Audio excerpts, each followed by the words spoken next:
hardware which should be restricted to operate within a given area. So what you have locked within each of the polling stations is the SD card, but not the actual hardware that we expect should be locked. Because if you don't lock the specific hardware, we have information that about 4,000 KIMS kits are lost.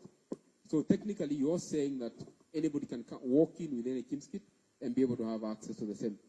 So provide us that update at least so that we're able to be sure of that. Then finally, the connectivity issue, Mr. Chair. Just for a second. We are saying that each of the polling center will provide an image. I mean, the capability of each of these networks transmitting more than 24 GB of data within any given time, owing to the fact that every one of them will transmit data at one given hour, will be impossible. In the last 2017 election, the biggest challenge was that the data was transmitted at the given time and was text data. This time it will be image data. So if our infrastructure cannot have the capability to host this data on real time, we'll have a serious crisis. There's a possibility that your data centers will not support this capacity, and we would like the same done with an actual testing. If the last testing wasn't successful, can you show us by a demonstrable test that is actually going to work? Thank you, Mr. Chair. Thank you. Lastly, Roots Party.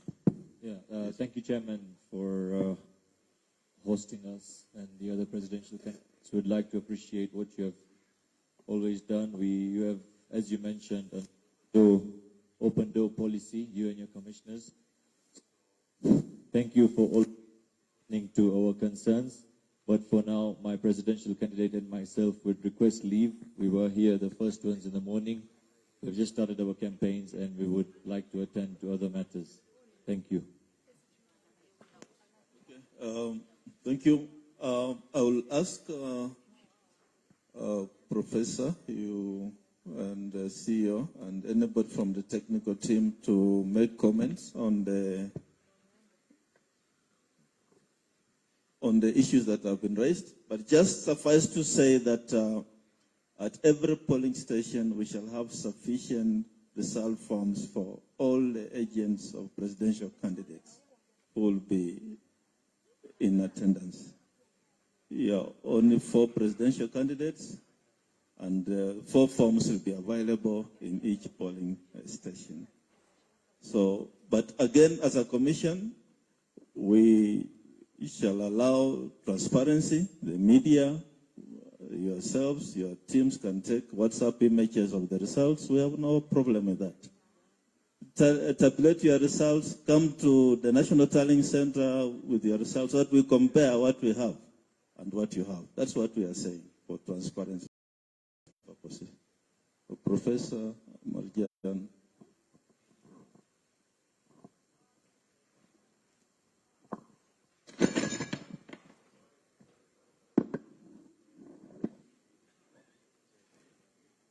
At least I'm safe.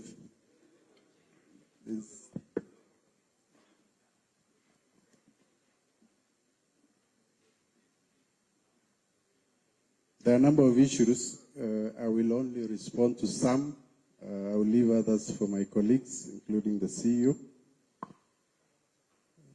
The starting point is the issue of kicking out of agents by POs. We had discussion with our staff yesterday. As you may be aware, we have all our national staff undergoing a planning meeting as we speak in Bomas, planning for the election. And one of the things, one of the discussions we had was about agents. It is not the intention of the policy to kick out any agent of any political party or candidate. And if the allegations of agents being kicked out, then the commission needs to be alerted, the presiding officer needs to be alerted, the county election manager needs to be alerted so that action is taken against those POs. The issue of agents signing results form. It is provided for in the regulations. Agents will sign the results form. But from experience, we know some agents of some candidates, when their candidates are not winning, they don't want to sign the form. And the law envisages that not signing by an agent of the result form does not nullify the result. I think we should be clear on that as well. Okay? The issue of agents taking pictures of the forms, I think we discourage pictures in the polling stations because we want to preserve the sanctity of and the privacy of the voter. And if this can be done in a manner that does not expose, then the commission can have deliberations with stakeholders and see how that can be provided in terms of just taking an image of the result. We can discuss how we can do it. I don't know whether the legal team of IEBC will be in agreement, but I think we can discuss that. Okay? Result transmission simulation challenges. I don't know, somebody has a hand up and I'm still responding. Thank you. Just one interjection. I think the issue of saying that we cannot have cameras in the polling station because you want to respect the sanctity of the secret vote. Nobody's taking pictures in the booth where the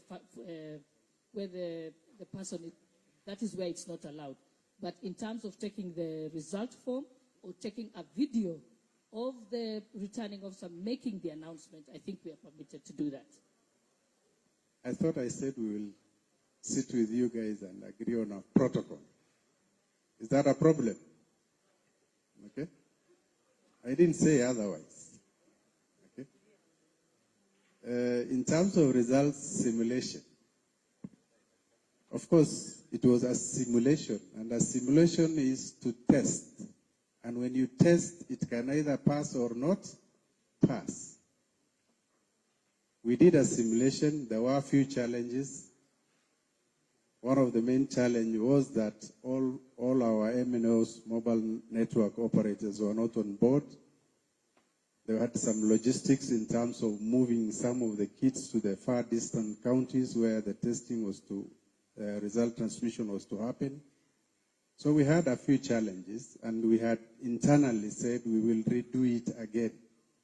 And so when we are having learned lessons from that, the challenges that we had, so we will advise you accordingly.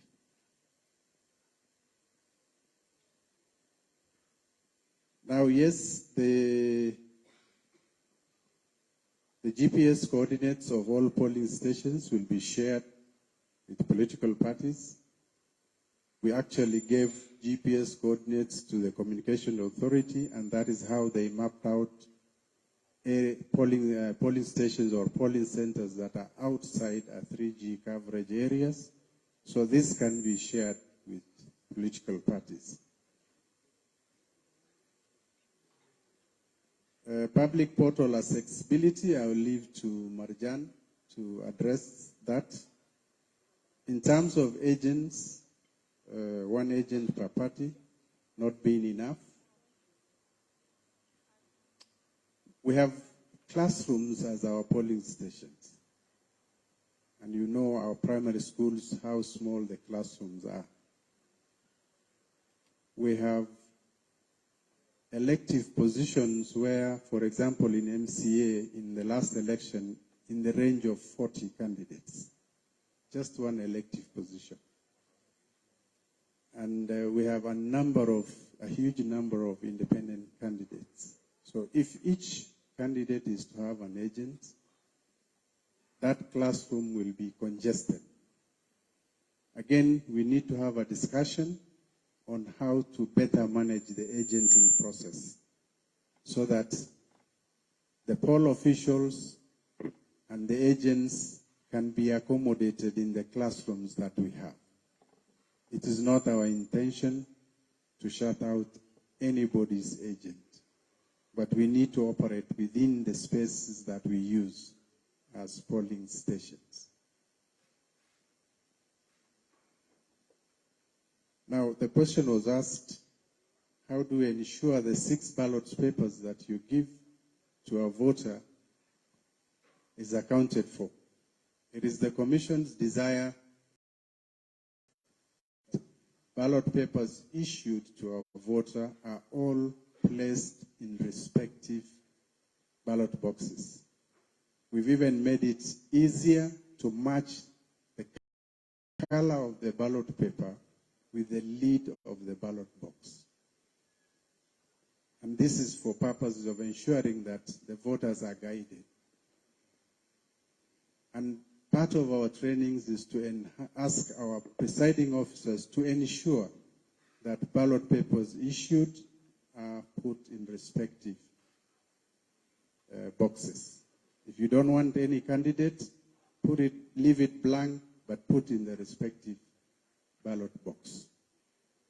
But sometimes the reason earlier on when we were discussing the issue of the register, the reason why we are saying putting more emphasis on the digital register is because when there is this manual register, if in that particular locality is a stronghold of a particular, for example, presidential candidate, and if they cannot agree on the other seats, at least they agree on a presidential candidate. So in that respect, they may issue ballot papers of a presidential candidate and put in the presidential ballot box, and they may not bother with the others. So this sometimes makes a disparity between the figures of voters for presidential and the other candidates.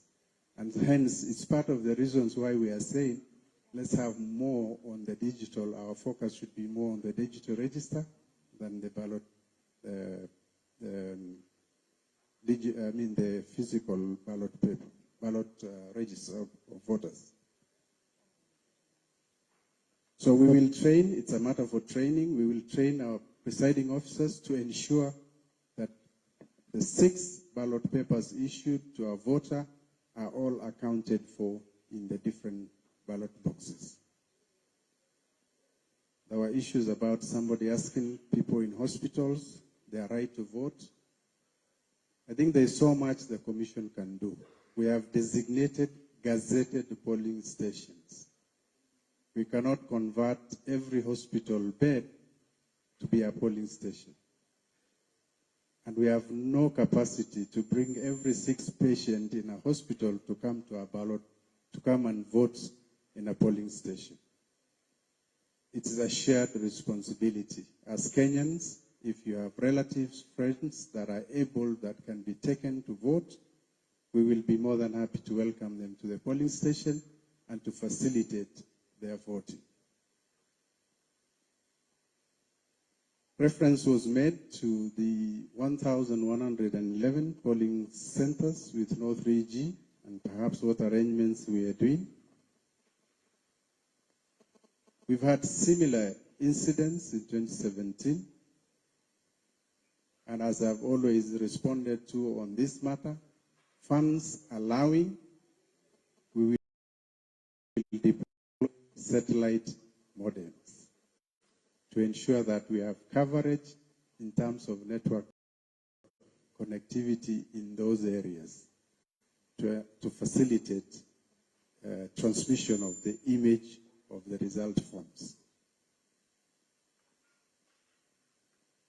In terms of API access, I'll leave it to Marjan. You can deal with that. And also handle that together with the stress test for simulation in terms of the digital images that comes to our servers. On the cloud storage, is it locally? We are not using any cloud storage this time. We are using our resources within the territory of Kenya. We are not outside the country. And so, in the event that there will be a cloud, it will be a cloud within the Kenyan space. But for now, our focus is on the infrastructure that we have deployed to be used within the country in terms of the primary and secondary data centers that we have in the country. The issue of all data in MOFO and the transmission of data from one service provider to the other, you can, Marjan, address that. As well as the geofencing of kits. Of course, geofencing, as you rightly put it, can only happen once they are online. But the beauty with the kit is that once it gets locked to that particular station, it can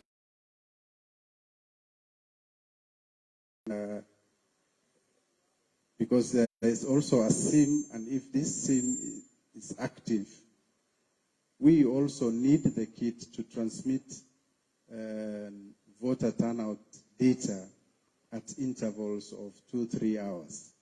So ideally, the kit should be connected to enable that transmission of that data. But for purposes of the register, we already preload it, and we do not need connectivity to access details of voters in terms of identification. So I think I'll invite Marjan to finish off the remaining questions. Thank you very much.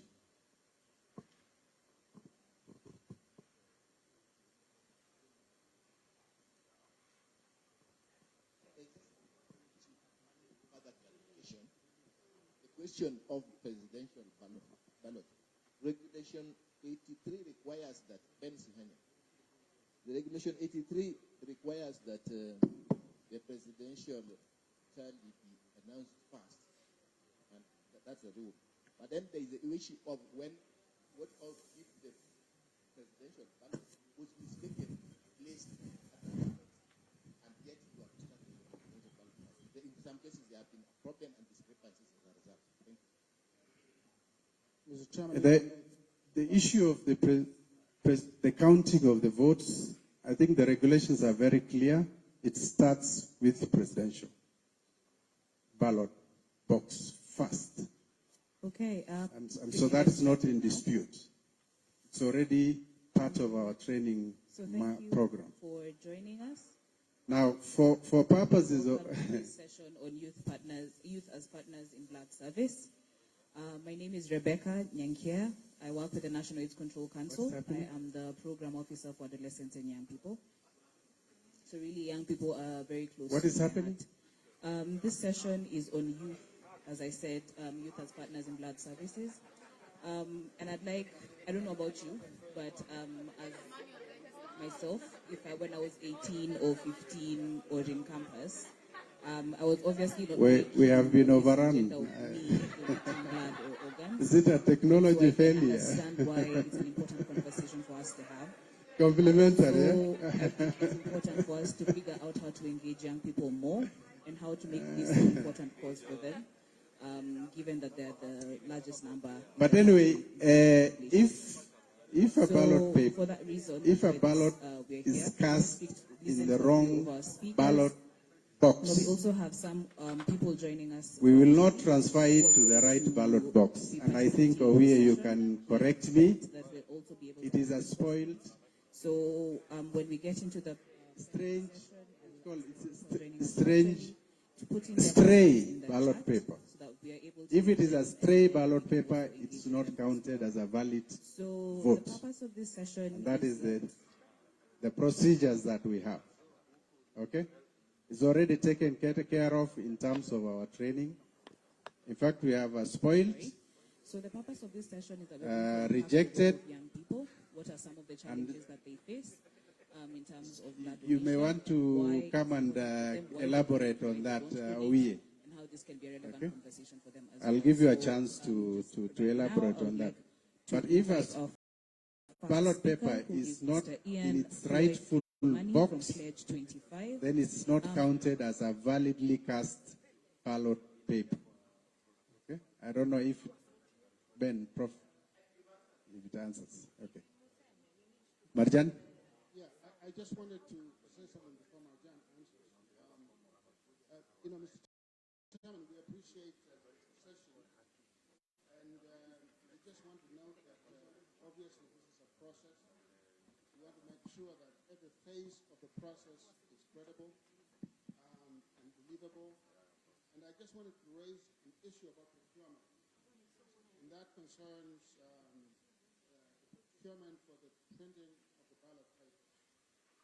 We want some more information about where the printing is being done, who is doing it, what company is responsible, and perhaps the ownership of that company.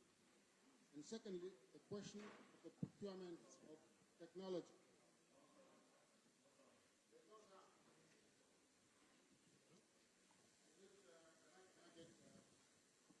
Okay, can you hear me now? Can you hear me now? Oh, you can hear me now. No, I'll stand up.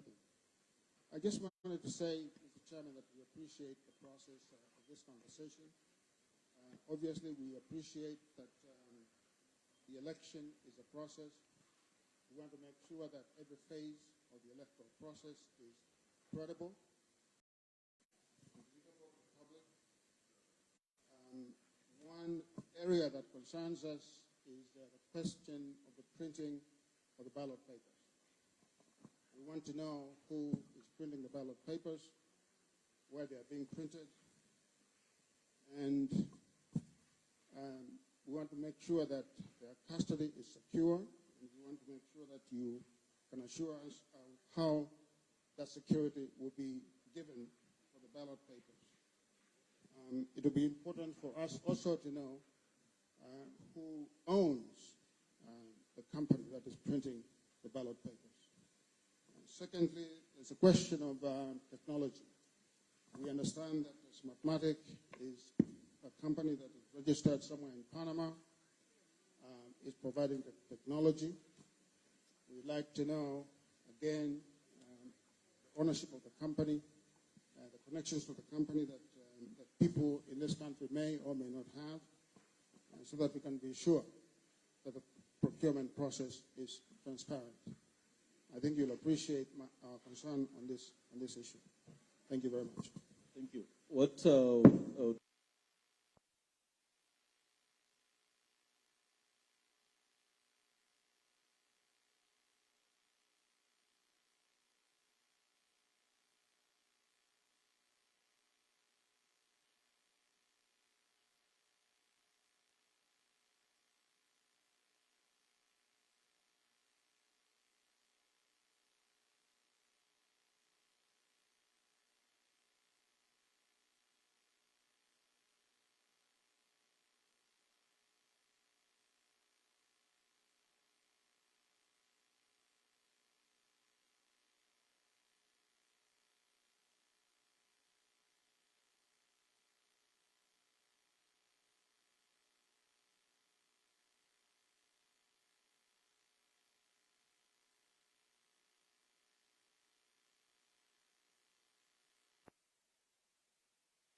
It was not user-friendly.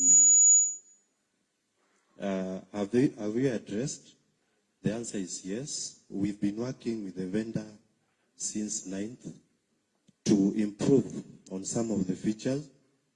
For example, it was not clear in each county, in each constituency, how many results had been received so far. That will become more clear in the new version we are working on. Number 2, assurance that the public portal will be accessible. I wish to confirm again, it will be on the public internet, accessible to the media, observers, and the general public.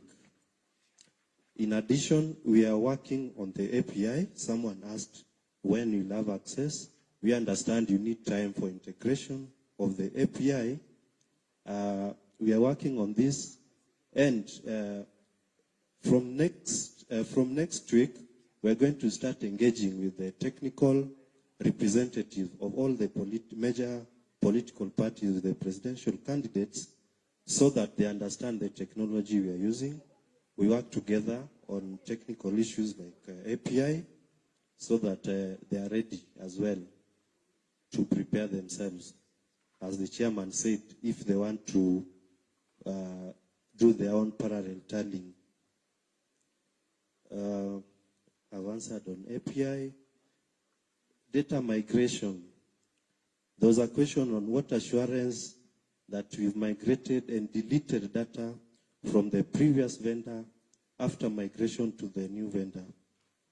The fact is, we have not deleted data from the previous vendor because that data remains reference. We do not want to delete its reference and will be retained until we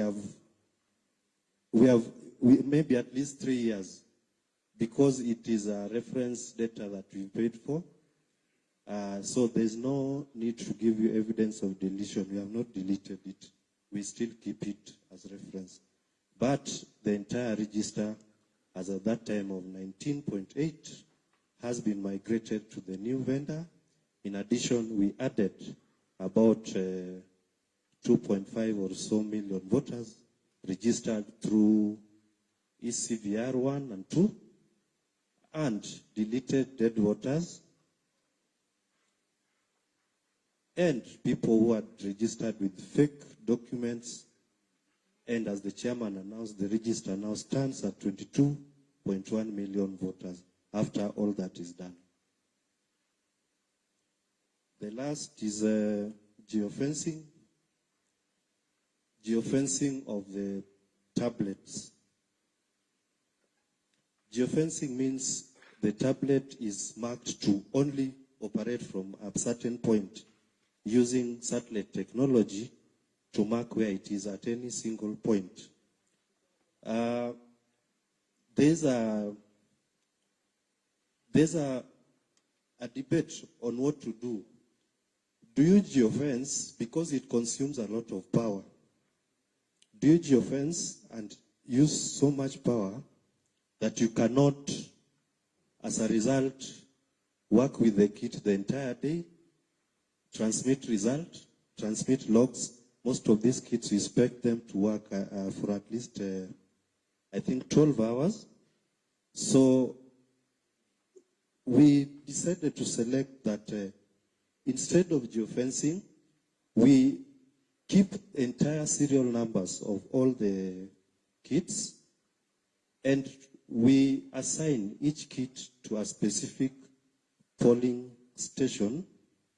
This data will be shared with all the political parties before the elections, so that you are able to verify post-election or during the polling that the same kit that was used,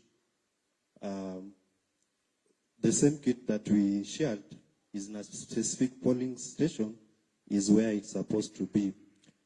I realize your concern here was that you are saying 4,000 kits have been lost and can be used to transmit spurious results. This cannot happen. In the security we have deployed in the new system, and indeed even in 2017. Before, in the production facility that you are going to visit, you are going to see that the servers that will receive results will be pre-configured to know which kits can transmit result, and only those kits which it knows can transmit. Nobody else can install that software because they do not have access to that software. And that software is the only software that can transmit results. That will address your concern that there are 4,000 kits that are somewhere which can transmit results. Secondly, I wish also to clarify that we've not lost 4,000 kits. We bought 45,000 kits in 2017. We have tested all of them. About 41,000 of them are working. 3,000 are not working, and they are available for you to see. They are not lost. Hopefully, I've addressed all the technical questions that were asked. Thank you.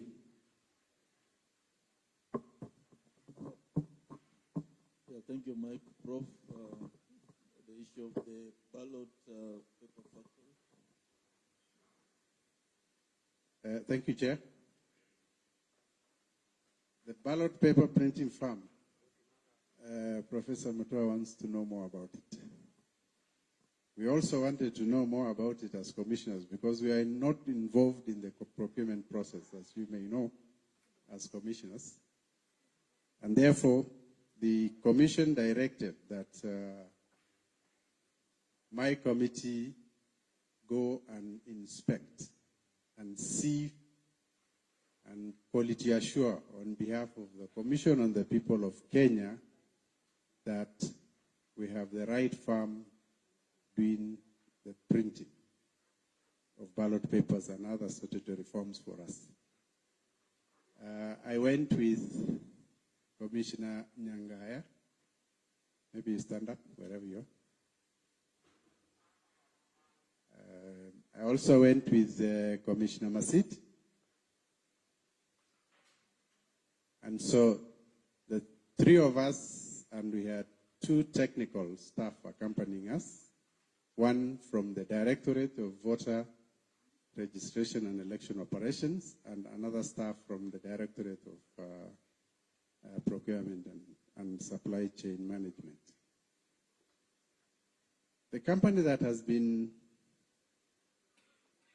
given or awarded this contract is Inform Lycos. This is a company owned by a Greek national. It's a company that has been in security printing business since 1897. It is listed in Athens Stock Exchange since 1994. It has a strong European business footprint. It does print works for a number of countries in Europe.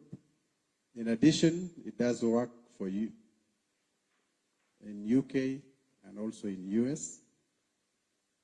It also does work for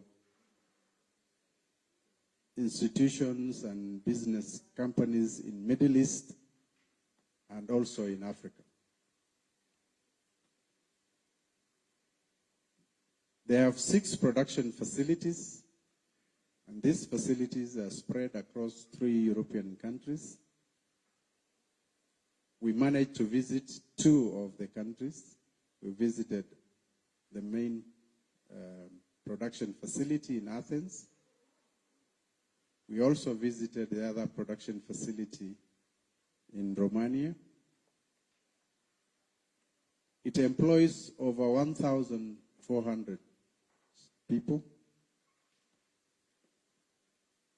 The company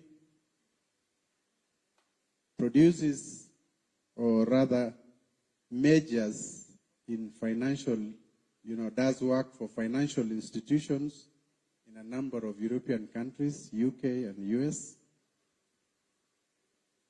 They do a lot of digital printing. They do security printing. They are involved in digital transformations. And they also do distribution services. The company is ISO 14298 certified. It is ISO 9001 certified. It is ISO 14001 certified. It is ISO 2701 certified. It is ISO 4501 certified. And it is ISO 30301 certified. It has various certifications for various activities, including security printing certifications. As a commission, we were interested in their preparation. As of the time we visited, which is I think slightly or less than a month ago, it had procured over 31 tons of UV dull security paper with custom-made watermark as per IEBC requirements. And what they procured is almost 75% of the requirements for the entire printing of the poll materials that we require for the election. The remaining 25% was in another facility which they get their raw materials from in Italy, and it was ready for shipment as and when they are asked to bring over. They had procured 100% of customization inks required, which were majorly 3 different types of inks, and they had required 100% of what was required for the entire print works. So in terms of capacity, we are very confident that they have the capacity to deliver. I was in the committee that was overseeing print works in 2017 for the ballot papers. I visited Al Ghurair severally then, and having had the opportunity to visit this time, this particular farm, I can confidently say they have twice the capacity of Al Ghurair. In fact, more than twice the capacity. The main production facility will be in Athens, but they have a redundancy parallel site in Romania which has identical equipments. The same equipments in Athens are the same equipments in Romania. And that can be used as a backup site in the event of any disaster happening in Athens. So as a commission, we are completely satisfied with their choice. They have the capacity. They are involved in businesses far more than the little contract we have given them. Of course, as I mentioned earlier, they are listed in the Athens Stock Exchange, and I don't think they will be doing any monkey business to jeopardize their vast business interests they have in several continents. And so that's the assurance we can give, Professor Mkwa, Makao Mutua. If there is anything else you want, we can ask you to go and see for yourself if you can pay your ticket. We were not even allowed to carry our let alone cameras, even our phones into the production facility. Whereas in Al Ghurair, we used to roam with our phones. So they are far more serious, and we believe we have made the right choice. Thank you very much. Thank you, Prof. I want to give way forward to this meeting. I recognize the presence of the UDA presidential candidate and the chief agent. I believe you are ably represented. Is it a question on ballot paper? Prof, so you don't move, stay there. I just want to say that the technical team will actually be arranging a meeting with the technical teams from the 4 presidential candidates on the issues of technology and visitation of factory. So that is being done, and also other issues which we may not exhaust here today. then can be discussed in our follow-up meeting next week. We may not be able to exhaust everything, and because we also understand the other schedules. Thank you.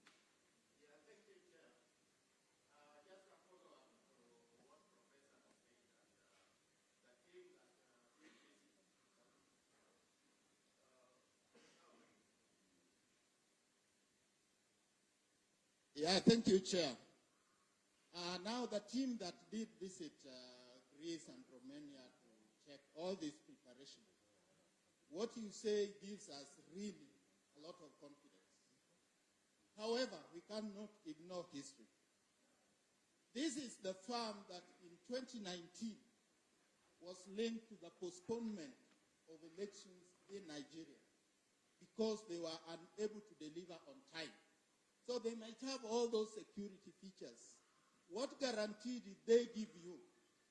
Because in Kenya, you understand even the impatience we normally have when the station is not open for 2 hours. So if we have to postpone this election even by a day, imagine the kind of crisis we'll be dealing with in this country. Did you ask them about that particular occurrence? And what guarantee did they give you that we'll have this delivered in time? Thank you. First of all, we asked the same question.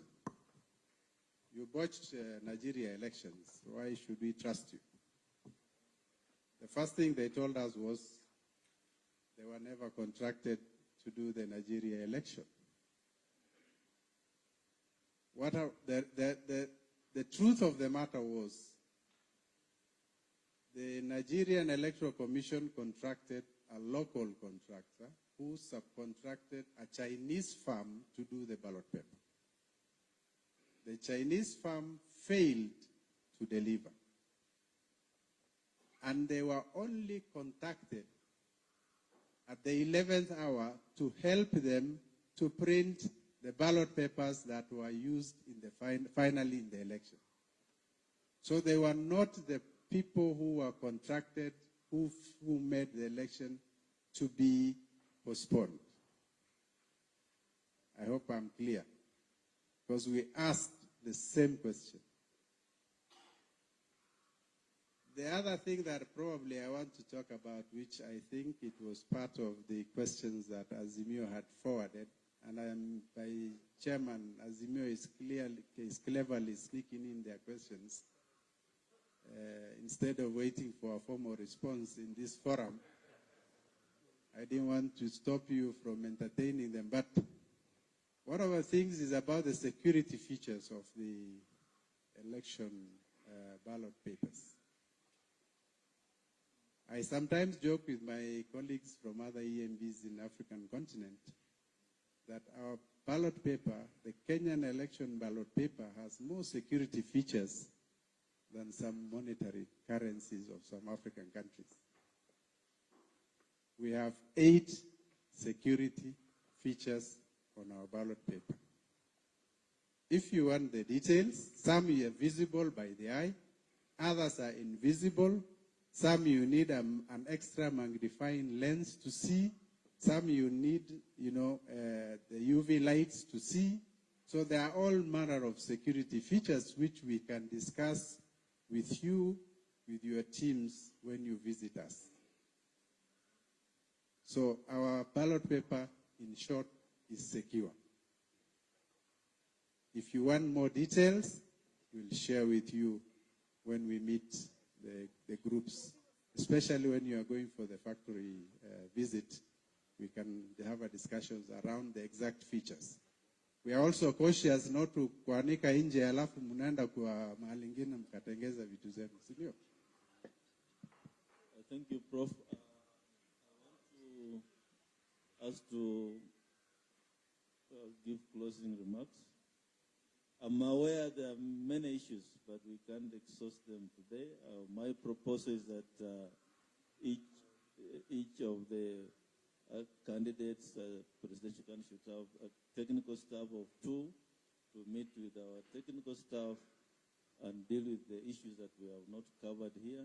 Number 2, we received a letter from SMEO yesterday. We are going to respond to each and every issue you have raised. And also, because there are matters of public concern, we shall share that with the rest of the candidates and the Kenyans at large. And so we cannot exhaust this meeting issues today. Yeah, yes, yes. I just want to... I want to... I'll give each team a chance to say something, but go ahead. You had given us an assurance, Chair, that you'll give us an opportunity to raise the issue of the personnel of the Commission. So if, Chair, you could allow me, all these things we are talking about, this exercise will have a human element. The Commission has already recruited returning officers both for the county and for the constituencies. It has also deputy returning officers for the constituencies. Chair, we have noted with concern that there is a great tribal imbalance, ethnic imbalance in the composition of those returning officers. If you want the details, Chair, Kenya is a country that is made up of at least 50 communities, diverse communities. But when it comes to the returning officers at the county level, 10, nearly 10, because there are 8 from one community. And that community has a presidential candidate in this election. By comparison, the next community that has a candidate in this election at the top level only has 4 returning officers at the county level. Chair, we have also noted that at the constituency level, when it comes to returning officers and deputy returning officers, we are talking about 290 plus 290, 580. Out of 580 key personnel at the constituency level, we have nearly 100 from one community. I have the figures. Can we answer? Yes, I have the figures. I have the data. I have compared, even with the strength of these communities when it comes to the population of the country. The community that I'm talking about that is leading is not the community that is leading in terms of the general population, but yet in every aspect, they have at least double the number of personnel. Chair, you will note that these returning officers are the ones who are recruiting the actual personnel that will conduct this election at the polling station level.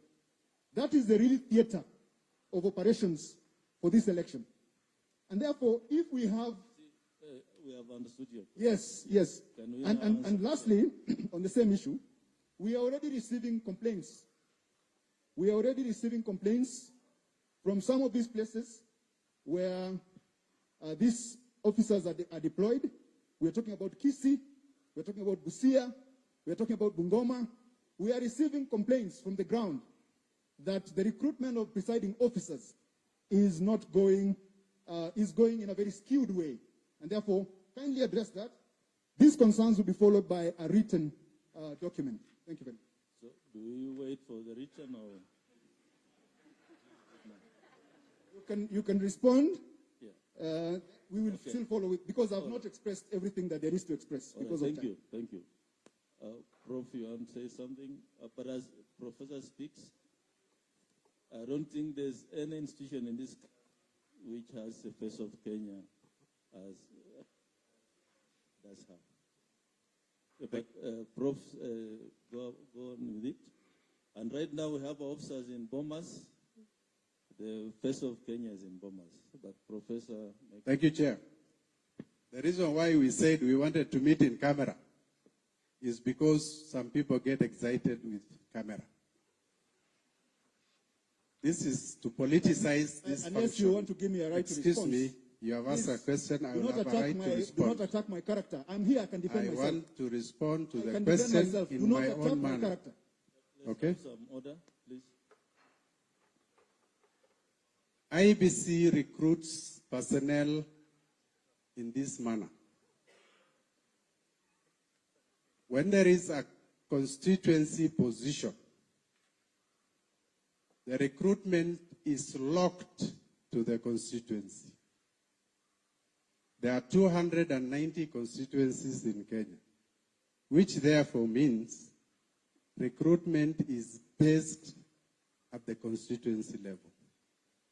The DRO, the Deputy Returning Officer, the Returning Officer are both recruited, and their ID must read they come from born and brought up in, or born in that constituency.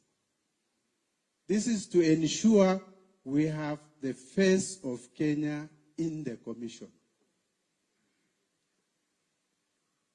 When we have a county position, because we devolved our functions in 2017 when we came to office ourselves, we started the county manager position. The first criteria for employing somebody as a county manager or a county accountant or a county ICT or county supply chain is your ID must read that county. The commission has moved away from using temporary returning officers more than a decade ago. For anyone to insinuate we have just recruited ROs based on skewed tribal affiliation is misleading and wrong. We recruited our staff, some of them as far back as 2012. They are all permanent and pensionable staff of the commission. In 2017, when there were by-elections all over, the commission had a disciplinary process, having called all returning officers that had issues in their constituencies. We dealt with them. And the reason why we moved away from temporary ROs is because we want people who are on permanent and pensionable terms, who in the event something happens, they have a lot more to lose than just the 2-3 months they are hired. If you go to Bomas of Kenya today, there are 890 personnel of IEBC on full permanent and pensionable terms. They are the ones who are going to oversee the election. They oversaw the election in 2017 and in 2013. Let's not politicize the staff of IEBC. We are only recruiting temporary deputy constituency returning officer, one position. We have a permanent returning officer on permanent and pensionable terms, recruited in the manner I described earlier. And we have a permanent and pensionable deputy returning officer. So we are having an additional one that is temporary, so that we have in every constituency one returning officer and 2 deputy returning officers, one of them being temporary. And the temporary returning officer deals mostly with only logistical arrangements and not results. At the county level, we have a full-time permanent and pensionable county returning officer. What we have only done is to give him one temporary assistant to help him in the process. But at his disposal is a county ICT, a county accountant, and a county supply chain. So the issue of tribalizing IEBC or balkanizing into one of the 43 ethnic tribes does not arise. We are not a tribal institution. We are a national institution undertaking a national mandate. And our focus is purely on that. If you have a problem with any postings and you have an individual case, please come and see the chairman and say, I have an issue here. And we will deal with it. But criminalizing and giving an impression that the commission is only serving one ethnic group or ethnicity is wrong. We will not entertain that kind of, judgments by anyone. Our staff, we will defend them as much as it has to be, because we want them to be nationalists and to serve this country, regardless of where they are posted and whom they will be serving. Thank you, Chair. Thank you, Prof. All the tribes of Kenya work for IEBC, including the smallest tribe. So, if you have any data to the contrary, share with me. There was a hand here. Has your issue been addressed? Yes, Professor. Thank you, Chairman. My name is Kithure Kindiki. On behalf of the UDA and the Kenya Kwanza Coalition, Mr. Chairman, we want to state that we have full confidence in the Commission and the returning officer of the presidential election. Mr. Chairman, thank you for giving us this opportunity. We have been represented here since 8 o'clock, and we've been updated that our team has raised most of the issues that we wanted to raise. I only require, now that the presidential candidate is here in person on his behalf, you allow us 3 minutes, which I will share 2, and one member will share 1, and we'll finalize our submission. The Chairman, we will be writing to you formally later today. I hear our counterparts, our competitors had also written to you, the Azimio Group. We'll also be writing to you later today on the number of technical issues and operational issues which we think need to be addressed urgently. The one thing that we'll request in that letter is an urgent response, because we only have 4 or 5 weeks left and we need to be ready. Among the issues, Mr. Chairman, is the issue of the KPMG audit of the register. The gaps that were identified, we want to know them in the spirit of the transparency of the electoral process, both before, during, and after.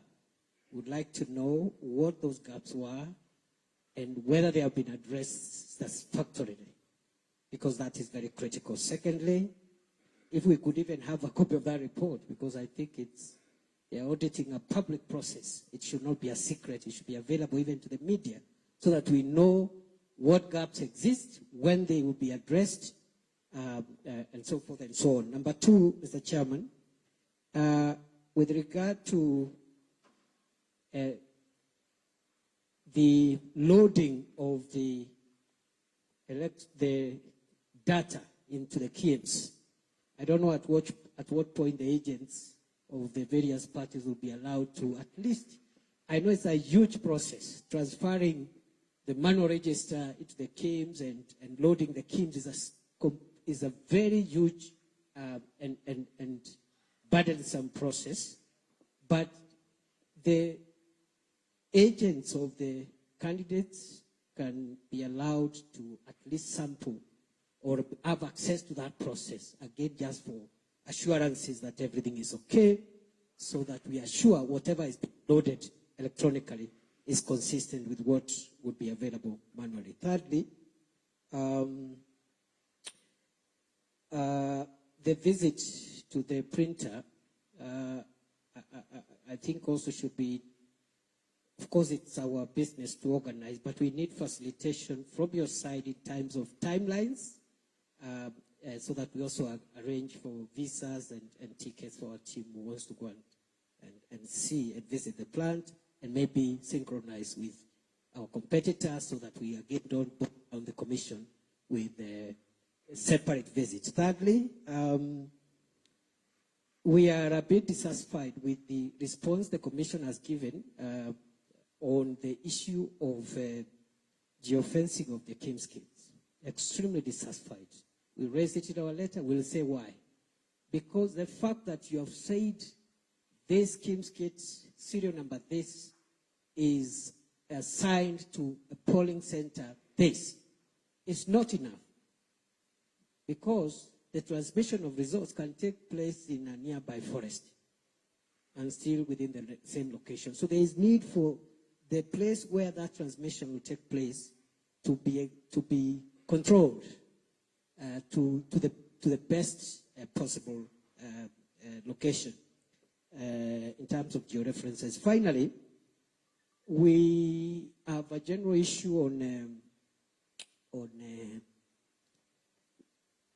compliance by the players in the presidential campaign with the electoral code of conduct, which every candidate signed. We've seen incidents of inter-party violence and intra-party violence. We have had an incident in Jacaranda where our rally was disrupted violently.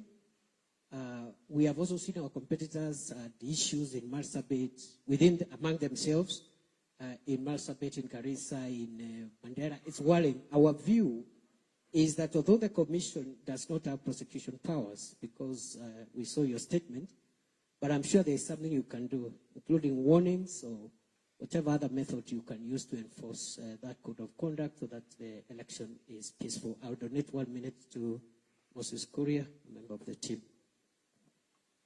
And half a minute for you, and you won't have a and we were also that our friends spoke a lot. So there's need for balance of airtime. 1 minute for Moses Kuria, 1 minute for Veronica Maina. I just do the minute, please. We need to move on to the next issue. Thank you. I am concerned about the issue of agents because Professor Guli has said that their primary concern is to protect the commission staff, which is rightly so. But our primary commitment is to protect our agents. Elections are not stolen.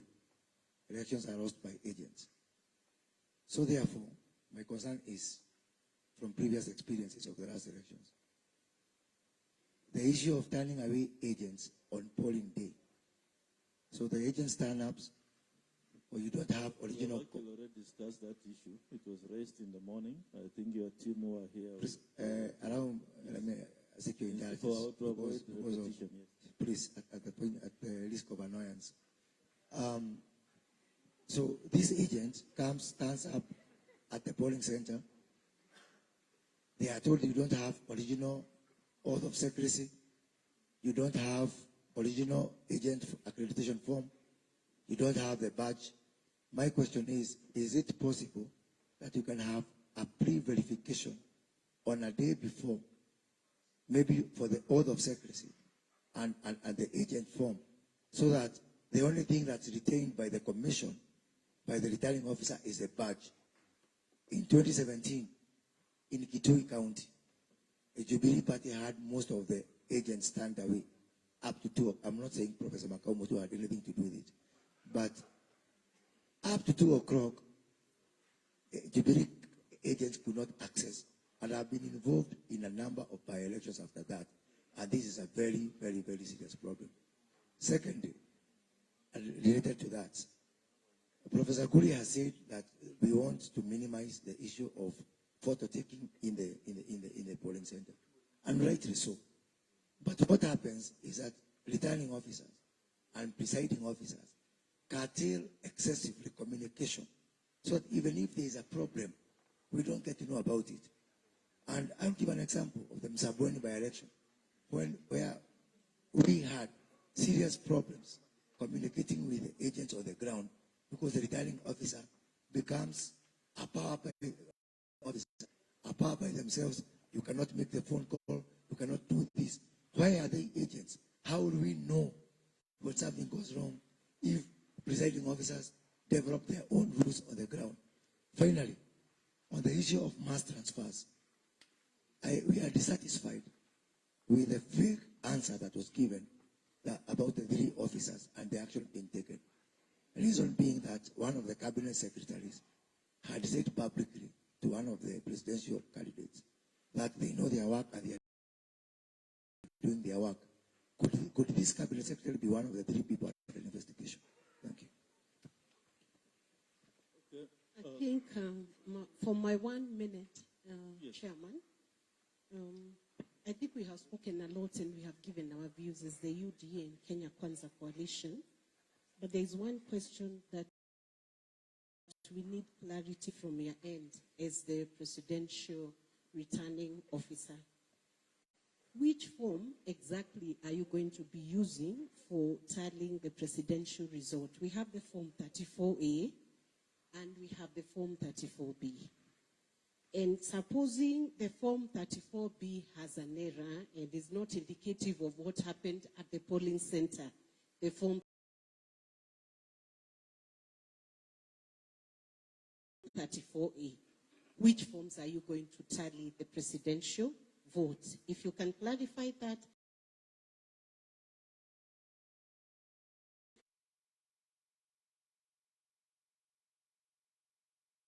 Tallying center, at the polling center. Will the parties have an opportunity now that we would have taken photographic image of the form 34A?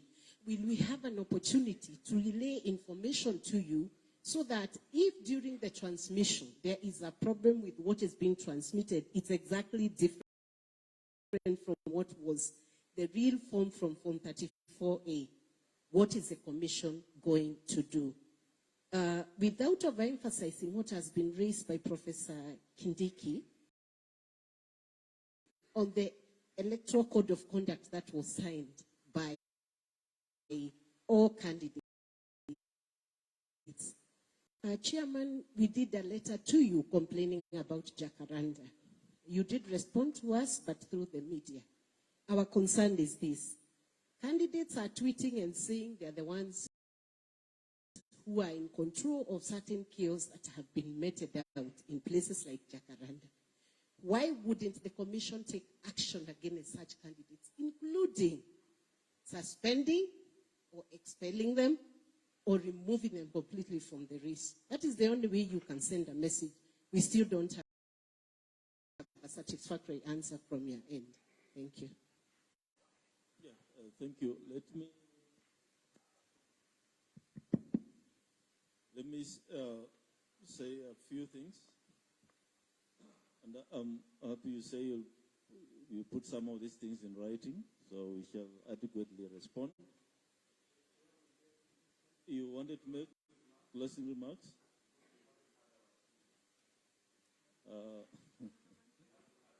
I heard you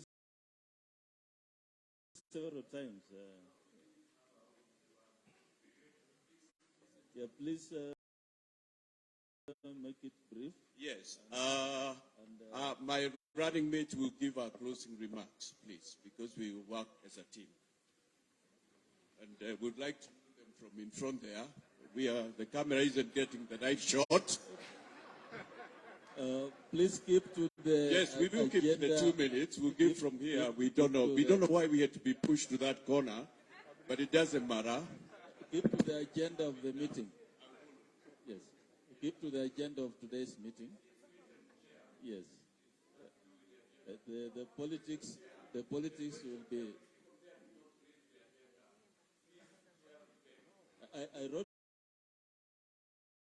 to you for this meeting. I itemized the issues.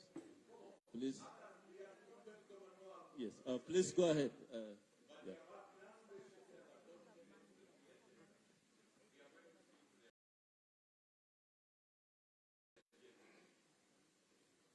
Thank you, Chair, the commissioners, our competitors, and everyone else. Ours is a closing remark that is brief. The IBC, we thank the IBC for inviting us. Allow me to read. The IBC, we thank you for inviting us for this meeting. It has been very useful. I reiterate our earlier position that the support for electronic voter registration, we are for that as option A and option B. In our manifesto to be launched in the next few days, we support, and we still insist we are supporting, the ICT technology. I am in it, and I know it is possible to have credible elections dependent on ICT. IBC, Mr. Chair, you have done a good job, and anything that borders intimidation, don't allow it. The ground has changed. Kenyans are depending on you. Do what is right. We know that your job is not easy. During the nomination, we learned that some of your staff did not sleep for 3 days. Going to the 9th, 2022, you might even go for a week or so without sleep. You have our prayers, and because we shall be praying for you, you shall overcome. For Kenyans, please keep peace and more peace. Elections come and go. Don't fight. Our request is to vote and change leaders. Thank you. Mr. Chairman, voting that is outside your agenda. Thank you very much. Yeah, I can add you another minute.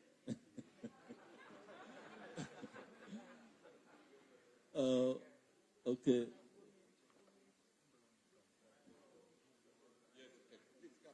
I have been vaccinated.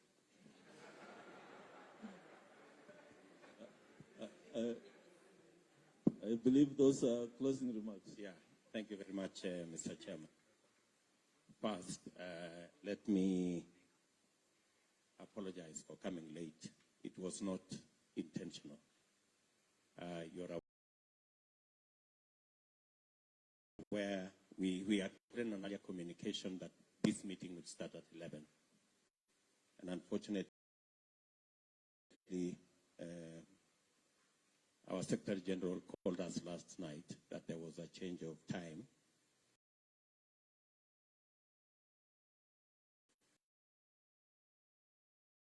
Meeting, so I apologize for that. But having said that, I would request that we should at least give us maybe 3-4 days notice of the actual timings, because you understand, Mr. Chairman, every minute counts. We want the right thing. You know, I was once told by Paul Muite that when you support a government, you criticize it when it goes wrong. So sometimes when you see criticism, I think in that spirit. Two final things. Thank you very much. Two final things. We all agree that we are the digital highway is the place we are going. We support your commitment to the electronic register. We are trying to move our parties to also have nominations like our competitors using an electronic register. So I think that's the direction we want to go. There has been notions that are not correct, that Kenya Kwanza wants a manual register. We do not want a manual register. If you give us sufficient safeguards that an electronic register will function without any chance of failure, then we are good. And finally, I was amazed at the number of staff, permanent staff, IEBC have. 800, in the region of 800 plus. Mr. Chairman, that's a very huge resource which Kenyans pay for. You should consider in future deploying that resource to help us with nominations in parties. I think really there should be a consideration because it's a national resource and they shouldn't be waiting to just run the elections.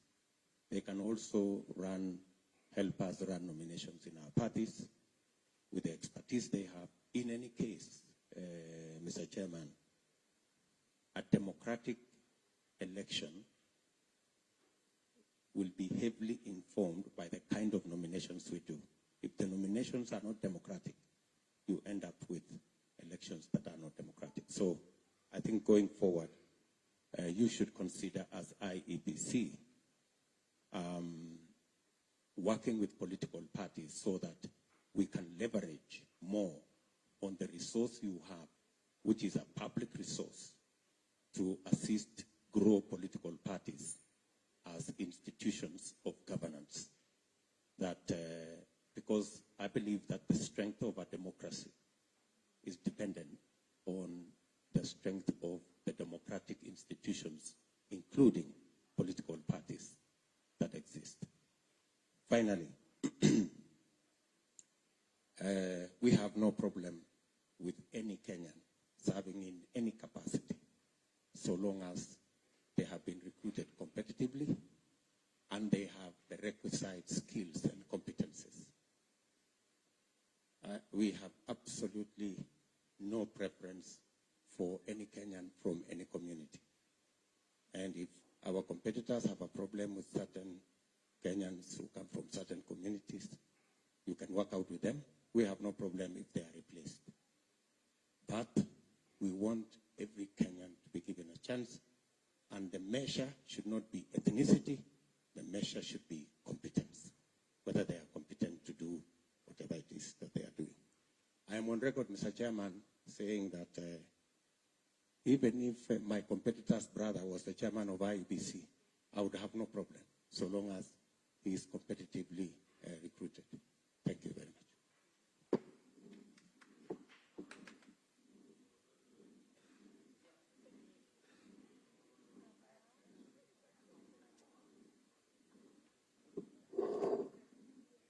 Yeah, can you hear me?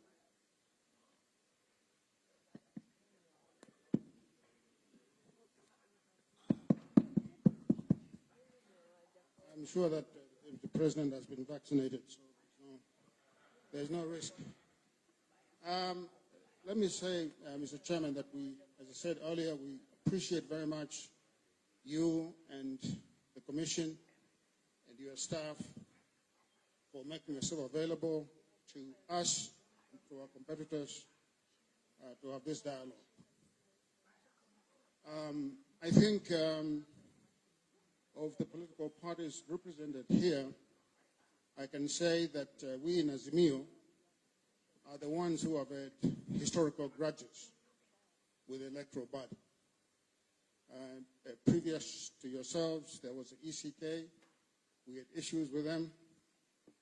I know that it's no secret. You know we've had issues with this commission before. The courts have adjudicated that matter. But I want to say that we hope and trust that this time around that things will be different. And that's why we are here, to communicate with you, to dialogue with you, to fellowship together so that we can have this election be a credible election that Kenyans can accept and the world can celebrate. We have raised many issues, Mr. Chairman, and I think we've been in constant dialogue with each other over the past few months. We've written letters to you. We just want to make one entreaty to you and the Commission that when we write letters, would you please respond to us as quickly as possible, or at least communicate with us so that we can know when to expect a response. I just want to say that the issues that have been raised by my colleague here, Mr. Saitabao, about the ethnic imbalance in the Commission, these are not, light issues that should be taken lightly. I think you'll be providing, evidence of the questions he's raising. I hear what the Deputy President is saying, that he has no issue with Kenyans. And of course, we do not have issues with Kenyans. But I think that the principle of inclusivity requires, as our Constitution dictates, that public bodies be representative, that they represent the people of Kenya and represent the face of Kenya. I think we've seen some discrepancies. I agree again with the Deputy President that merit is important, but our Constitution also dictates that we look at other vectors of identity, such as region, such as gender, such as disability. All these factors are important when we are constituting a public body like this one. So I think we shall be giving you the information that we have, and we hope to dialogue with you. We do not want to assume bad faith until we get your answers. The Russians say trust but verify. So we are trusting first, but then we'll verify after we get your responses. So, Mr. Chairman, we are grateful to you and the Commission, and we look forward to a free and fair election. Thank you so much. Roots Party, you have... Yes. Thank you, Chairman. My name is Brano Cage. I'm the head of campaign secretariat for Roots Party, headed by Professor George Luchiri Wajakoya. Chairman, you may have noticed that we have donated a lot of our time to Azimio and Kenya Kwanza. It's because we really appreciate and understand the sensitivity and the magnitude of the work that you do. And most of the time, as politicians, as political parties, we do not really take time to appreciate the kind of work that you're doing. So we continue to express our confidence in the work that you're doing. We'll continue to support the Commission where we are needed. And we are appreciating so much that you continue to engage us. And we hope that this will continue all the way to the general elections. Thank you. Thank you very much. Let me stand. I've been sitting for too long. You have asked a lot of questions. The media. Now, let me deal with the questions, then I'll sit, I'll allow the media before I finalize. Oh, you want? I thought you wanted to ask questions.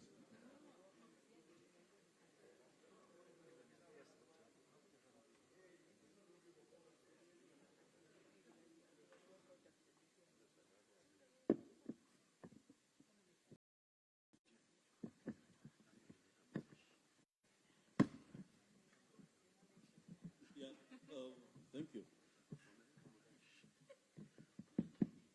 So in closing, I'll start off by saying that a number of issues which have been asked by our stakeholders, it's not audible. Are we okay now? No? Can I have another mic?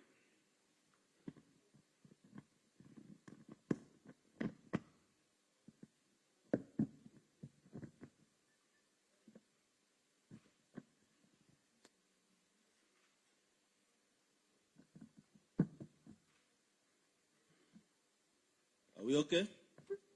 Yeah, thank you. A number of questions will be answered by the technical team. Next week, Marijan convened that meeting. We invite two from each of the presidential candidates to deal with the technical issues. One of them being visitation to our factory, where we are preparing the Kim's kits.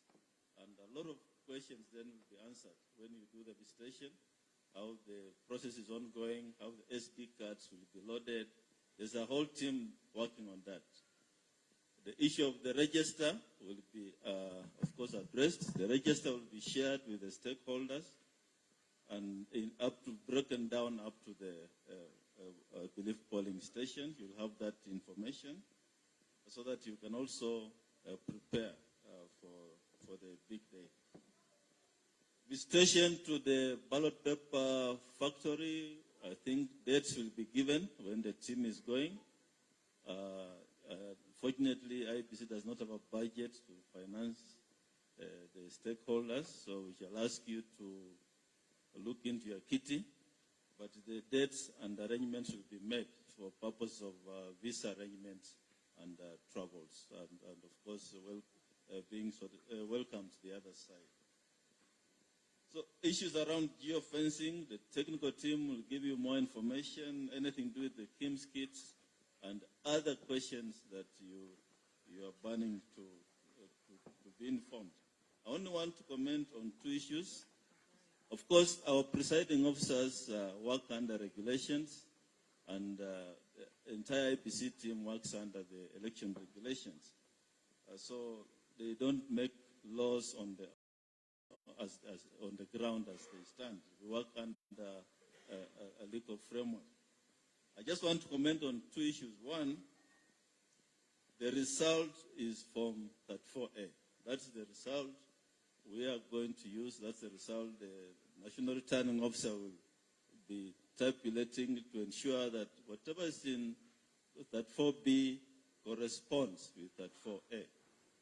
The result at polling station is final and cannot be changed. If there are errors, we shall note the errors. We have created an error form, and that form then will be shared with the court. If there's any petition in the Supreme Court, the results will be submitted together with the error forms. What we are saying this time round is, candidates, please have your agents at polling stations. Agents get copies of the results, and you can then share with whoever is managing the candidates. And when we meet at Bomas or at the National Tallying Center, let us then compare notes. The commission will have the results. If you have any issue with the end of the results, point it out. The agents will have, the commission will have, the media will be having those results, so that we move this process smoothly. And the commission has result forms, will be printed. Our result forms also have security features. So don't bring us any form. It's a serialized, it's printed. We shall only look at the forms which we know are genuine forms. So don't bring us a form which doesn't belong to the commission. So together, if we work together, I think we shall then deliver a believable, as Professor Macau says, you say trust. I think we shall have reached that level beyond that aspect of any doubt. Code of conduct, candidates, political parties, you signed the code of conduct. In 2017, the Commission enforced the code of conduct to the fullest. We had 71 cases. We heavily fined individuals who breached the code of conduct. We disqualified 2 of them from participating in the elections when they failed to pay the fines. This time round, we gazetted the election date on 20th January and commenced then the code of conduct, but one of the individuals went to court, and the court made a judgment that the commission's code of conduct enforcement committee is unconstitutional. Now, that then took away all the teeth the commission has to bite on any misbehavior as a result of the code of conduct. The Commission's Code of Conduct Committee arises from the Constitution. Article 884 provides that the Commission shall come up with a code of conduct. So here we were being told that it's unconstitutional, yet it's a creature of the Constitution. So we filed an appeal in the Court of Appeal, which came up for hearing yesterday, and the Court of Appeal has set the judgment for the 4th of November. We all know 4th of November we shall be done with the elections. Now, what are we left with? We are told we cannot summon those candidates who are breaching the code of conduct, or political parties, or all the people bound by the code. We don't have, then the court has taken away from us the powers to issue summons. And so what we are left with is, if you write to us, you have issues about the campaigns out there, all we do is forward your details, our complaint to the DPP. That's what we are left with. And we're also left with preaching peace and telling you candidates, please campaign peacefully out there because this is our country. Don't be violent because we all care about this nation. So that is where we are as far as the code of conduct is concerned. But we shall continue engaging. We shall impress upon the DPP to prosecute. We shall issue press statements as and when events unfold and call upon you to campaign peacefully. But we don't have the powers to summon you because they have been taken away from us by the court. You are in competition. You are not enemies. And so far, as I said, I'm happy that the candidates, the presidential candidates have behaved well, except a few incidents we have witnessed. Please avoid those incidents of violence. Our team is here. Please leave your technical team behind as we go to harmonize the campaign schedules that may be clashing. We don't want any clashes of campaign schedules. You can agree. This is our country, and whatever examples you set is what the Kenyan voter down there will have to follow. So mine is just to thank you for coming. This is the beginning of other meetings we may have. For those of you who are not here, I've invited you for the national conference on the 11th and 12th of July, where all the candidates will be given some minutes to make remarks. We expect 500 Kenyans to attend the national conference, and there will be also some international speakers. So thank you very much for coming. I'm told lunch is served, and we look forward to further engagements. And I also look forward with my team to give Kenyans a free, fair, and credible election. Asante sana.